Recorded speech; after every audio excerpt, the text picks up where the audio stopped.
Thank you, everyone. I want to thank Kathy for her leadership over the last year. Many of you know that the responsibilities of the presidency span over 4 years. And ultimately, you have a key responsibility to develop a strategy early on. And Kathy set me up for success. I'm looking forward to taking on many of the initiatives that you've implemented and carrying them on into the next year. So we have a gift of appreciation, a plaque that you'll be putting your gavel into and hanging it on your wall. And then a scrapbook that covers all of the accomplishments and memories that we've had over the last couple of years, which don't end now because you're still going to be on the board working with us in the future. Thank you, Kathy. Another round for Kathy.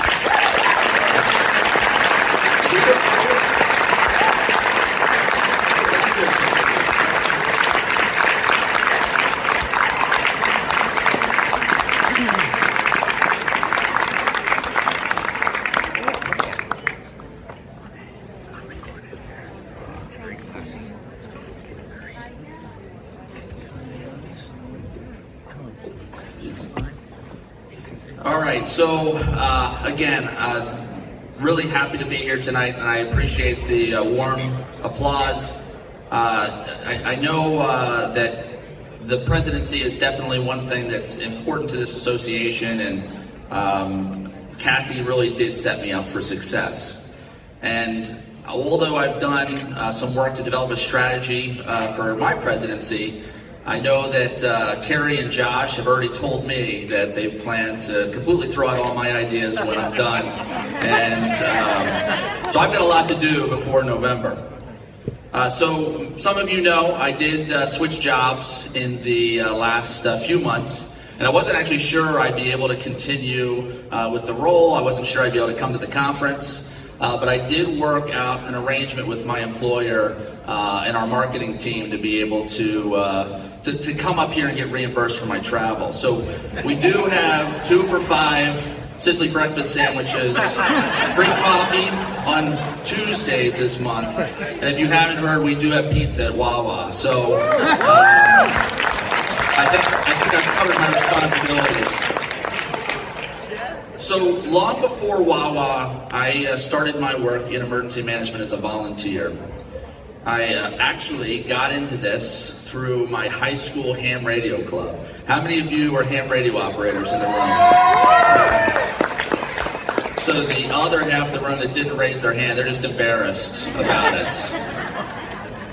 So through volunteering as a ham radio operator, I ended up in a lot of emergency operations centers and Red Cross shelters. It exposed me to the profession of emergency management.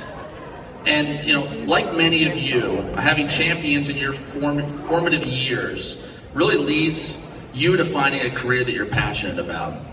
And during my early years, I had a lot of support from my parents. My parents are here tonight.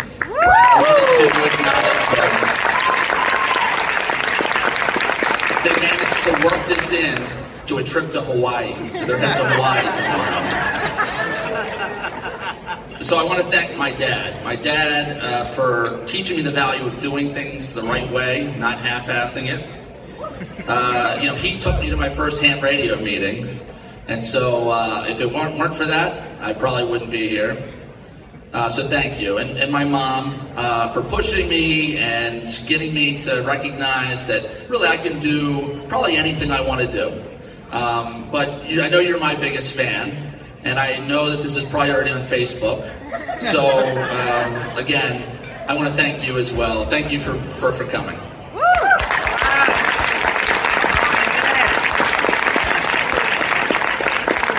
You also have professional supporters in your career. And this is a name that I would bet that probably some of you know from his work as a certification commissioner, his work as deputy EMI superintendent, Ed Smith.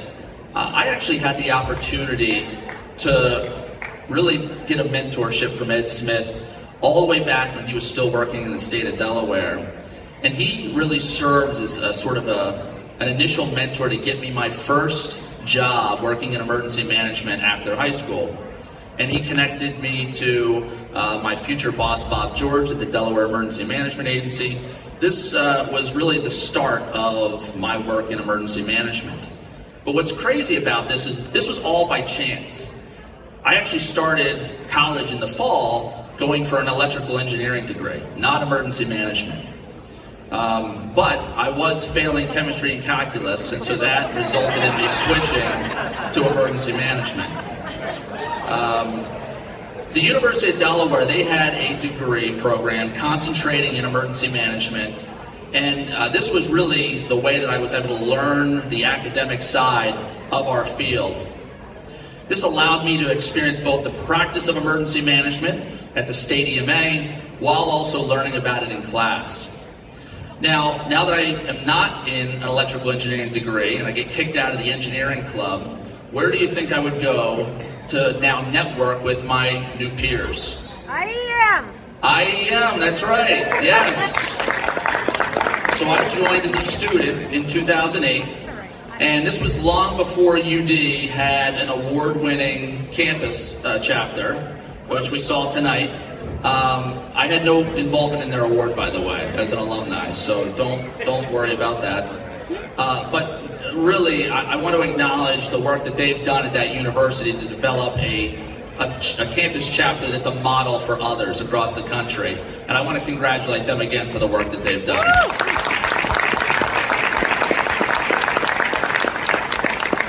So from that point forward, I was committed to the career of emergency management.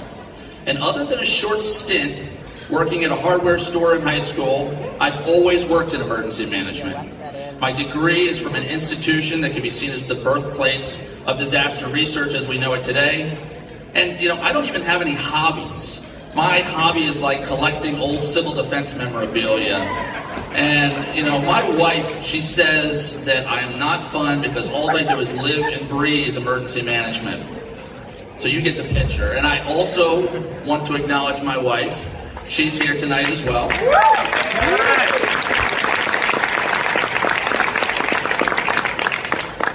She is a real trooper because she comes around to every one of the IAEM conferences and meetings. She sits through all of my IAEM phone calls. She knows all of your names better than I do. But she's even planned the Region 1 socials and happy hours. So I really appreciate all the support that she's provided me over the last couple of years with IAEM. And I really appreciate you for enabling me to be my best.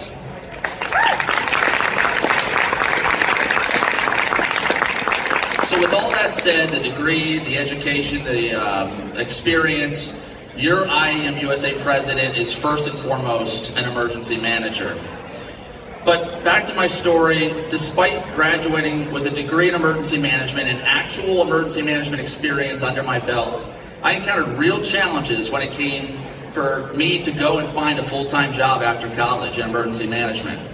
I started applying locally and expanded further and further and further across the country until, I finally found something. And it was with little success that I really could get into the emergency management space. So it was highly discouraging for me to apply all over the place, to be passed over by individuals that may have had a long career in another profession, but no actual emergency management experience. So I figured if I needed to be a first responder, well then I'll go and do that next. So I'll never forget the time when I was on the physical agility test for the fire department and sitting there and I'm panting and sweating and I'm like, I didn't want to do this. I wanted to be an emergency manager. And I almost gave it up completely. At one point, I actually was at a bar and I saw the tips that the bartender got at the end of the night. And I said, wow, this seems like it's fun, and he makes a lot of money.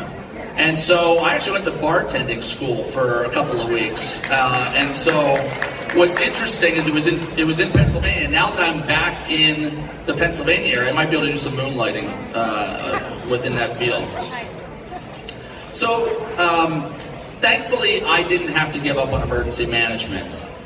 Thanks to the IAEM job board, I ended up finding a job in Nashua, New Hampshire as their director of emergency management. But I still encountered resistance. I remember the background investigation interview that I had with somebody from the police department. And he said to me, he says, well, I have all the ICS classes. Why would we hire you? I can do the same thing. But, it took years to gain the trust of public safety and our other community partners. And frankly, when that police captain became chief, I'll never forget the night where he called me and said, hey, I need your help on this big issue. So at that point, I knew I had sold the value of emergency management to our partners in the community. So these experiences of endlessly searching for jobs, to only be passed over by others with no emergency management experience or education, and the unnecessary process of having to convince others that emergency management was different, that it was important. These all marked a shift in my perspective on what a professional association is and should be. If we were ever going to get the respect and resources, it would take collective action. And IAEM became the conduit for my energy to make that change. So I started attending the regional conferences, volunteering for committees, and eventually serving in leadership. Now I provide this background to give you context on my focus areas in the coming year and how they relate to the problems facing our emergency managers. So I don't have a Ken's 10, but I only have a year. So I do have 3 big areas that I'd love to see IAEM push forward. IAEM has the opportunity to facilitate mentoring, be the leading voice on emergency management issues, and advocate for the value of the emergency manager. So let's talk about these 3 priorities. So the first priority area is mentoring. If it were not for the mentoring opportunities I had earlier in my career, I would have never pursued emergency management. And frankly, I probably wouldn't be in front of you tonight. These opportunities were not and are still not available to all aspiring emergency managers. And that should be the case. IAEM is over 5,000 members strong with every type of emergency manager that you can imagine, at every stage in their career, coming into the profession through a variety of pathways. This year, the membership committee has committed to work with the other caucuses to roll out an association-wide mentorship program, building off the success of our CEM mentorship program. I know we can build something that is accessible and inclusive to connect aspiring emergency managers to the wealth of experience across IAEM. Who's in?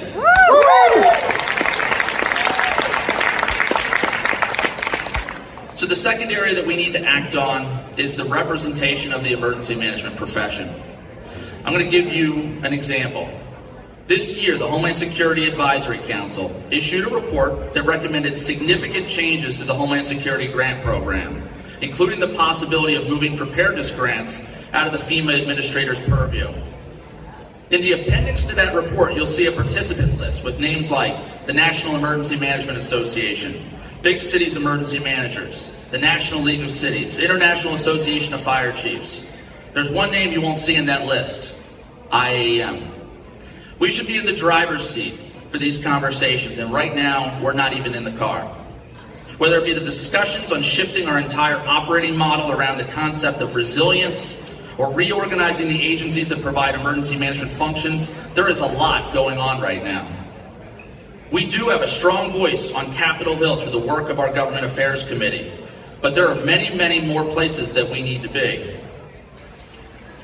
You're seeing these conversations happen regardless of what sector you work in, from higher ed to healthcare to the private sector. Decisions across these domains have cascading impacts for all of us.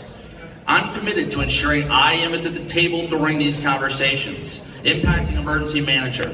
And this year, I want to see more of you at these tables to influence the decisions affecting our profession. When IAEM is invited to participate in a task force or panel, we need to make sure we have new and diverse voices speaking for the future of emergency management.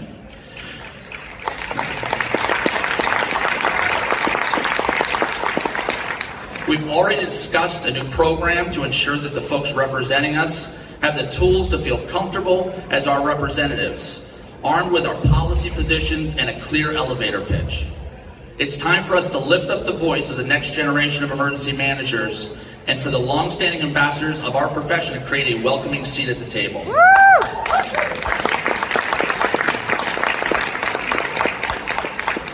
The third and final focus is a passion of mine. I want us to be able to demonstrate the true value of emergency managers to our jurisdictions, institutions, and businesses. As I mentioned earlier, it took me years to get my local public safety team to recognize the value of the emergency manager brings to organizing chaos. When I left that role, the office continued on, and it was because we had demonstrated a clear value proposition to our partners, elected officials, and constituents. In emergency management, we love preaching to the choir. We love selling ourselves to ourselves constantly. Great, I think we're all convinced we need emergency management. It's time for us to pivot and start selling to the decision makers who hire emergency managers, to the people that hold the purse strings. Speaking of money, we're underfunded, along with being understaffed and under-resourced. Pull out the newspaper any morning and you will see the front page with plenty of stories about crisis, and it's obvious that this is an important issue to the public. Let's transfer this public interest into an imperative that decision makers must act on. And a lot of folks here in the association share that same passion. And last year, Christian Cunny and Ashley Morris stood up the Advocacy and Awareness Caucus. Focus on developing the tools and resources for emergency managers to clearly articulate their value. And this year, I'm excited about an initiative that this caucus is leading to publish, an online emergency management hiring toolkit. The caucus has already identified a number of components to this toolkit, including information on program staffing size, organizational placement, recommended pay ranges, and a template job description. And for those of you that didn't raise your hand earlier, don't worry, this job description template will not require you to be a ham radio operator. And all of this work will be useless if we don't get these resources in front of HR professionals. So we plan to collaborate with HR professional associations on this initiative. We also think this toolkit will help further our goals to create opportunities to hire diverse candidates in new and expanding emergency management programs. As a profession, we should aim to equip communities and organizations with the tools to hire the right person with the appropriate knowledge, skills, and abilities. And IAEM should lead in this effort. Now, if that didn't motivate you, let me talk about where I think we're headed as a profession. And it doesn't look good. Over the last year, I've been particularly concerned about the threat of artificial intelligence on the emergency management profession. And we've got a preview of this yesterday with Director Easterly on the exponential threat of AI. From AI-generated deepfakes impersonating public officials to misinformation campaigns, there are a lot of things that emergency managers will be faced with. But let me bring this threat down to a personal level. Our livelihoods as emergency managers. Many of you have probably experimented with generative AI tools like ChatGPT, maybe to create lyrics about a song about emergency management, or to name your next preparedness campaign. But each version of these tools gets more and more sophisticated. And currently we're seeing emergency managers craft emergency alerts, write press releases, and develop exercise scenarios, all with very simple prompts. And although some believe that these tools will always be outside of the capabilities of some of our more complicated functions in emergency management, they are getting better every day. We can imagine a future not too distant where a community tasked with completing a hazard mitigation plan simply enters the request into the next generation version of ChatGPT. A version far more advanced than what currently exists and pulls out massive amounts of data on your community, its risks, demographics, and spits out in a perfect format a FEMA-compliant document. That does sound good, doesn't it? We can also imagine a future where a hospital tasked with completing an exercise for accreditation simply inputs the hazard and every HC document pops up, filled in, customized to your hospital. That also sounds good, doesn't it? Now imagine if all those tasks were not completed by an emergency manager. When your fire chief, your facilities director, your campus risk manager has these tools at their fingertips, as ubiquitous as Microsoft Office, the executives start to question the point of the emergency manager. Experts call this shift of making complex tasks that require specialized skills easier to accomplish as the term de-skilling. And many studies have looked at the impact that automation and AI will have on the future of work, forecasting a significant decline in labor needs for numerous job types, including knowledge workers. But compared to many other knowledge workers, emergency managers are in a particularly vulnerable spot because we have failed to effectively advocate for the critical role we play in our organizations. We're already seeing news articles each month describing emergency management programs that were absorbed into other departments, with chief executives delegating emergency management functions as a collateral duty to other roles.